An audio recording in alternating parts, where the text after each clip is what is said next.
बाद हम देख रहे हैं कि भारत के आर्थिक मोर्चे को लेकर काफ़ी सारी पॉजिटिव खबर ओवर द वीकेंड देखने को मिली। आपको ध्यान होगा कि गुरुवार को एस&पी ने भारत पर रेटिंग बढ़ा दी थी और देर शाम ग्लोबल रेटिंग एजेंसियों को हमने देखा कि यहाँ पर कुछ और भी अपग्रेड्स देखने को मिले हैं। क्या कुछ निकल कर आया है, ये बताने के लिए हमारे साथ जानवी मौजूद हैं। जानवी, बताइए किस तरीके का कॉन्फिडेंस बन रहा है इस बीच ग्लोबल रेटिंग एजेंसियों का?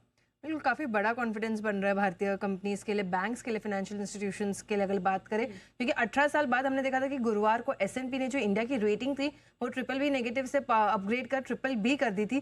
तो ये 18 साल बाद एस&पी ने इंडिया की रेटिंग्स को, जो सॉवरेन गोल्ड रेटिंग्स है, उसे अपग्रेड किया था।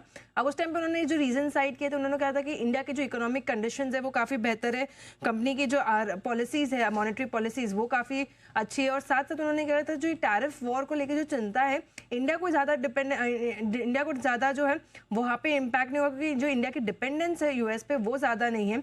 और इसी जो 3 बड़े रीजंस है उन्होंने वापस बैंक्स के लिए साइट किया है। एस&पी ने करीबन 10 बैंक्स और एनबीएफसीज को अपग्रेड किया, जिसमें 7 बैंक्स है और 3 एनबीएफसीज है। अब ज़्यादातर देखें तो प्राइवेट बैंक्स को उन्होंने अपग्रेड किया। उनका कहना है कि जो इकोनॉमिक ग्रोथ का जो मोमेंटम है उसे पुश करने के लिए जो बैंक और फाइनेंशियल इंस्टीट्यूशंस है उनका सपोर्ट जो है सबसे ज़्यादा इंपॉर्टेंट रहेगा।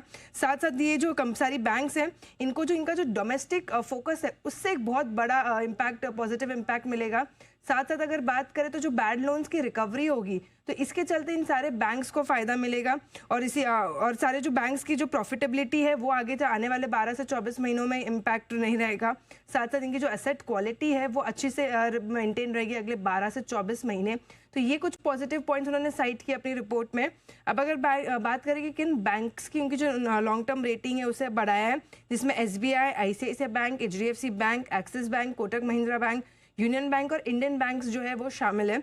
साथ साथ अगर देखें तो 3 जो रेटिंग एजेंसीज है, 3 NBFCs, उन्हें अपग्रेड किया है, जिसमें बजाज फाइनेंस, टाटा कैपिटल और L&T फाइनेंस का नाम शामिल है।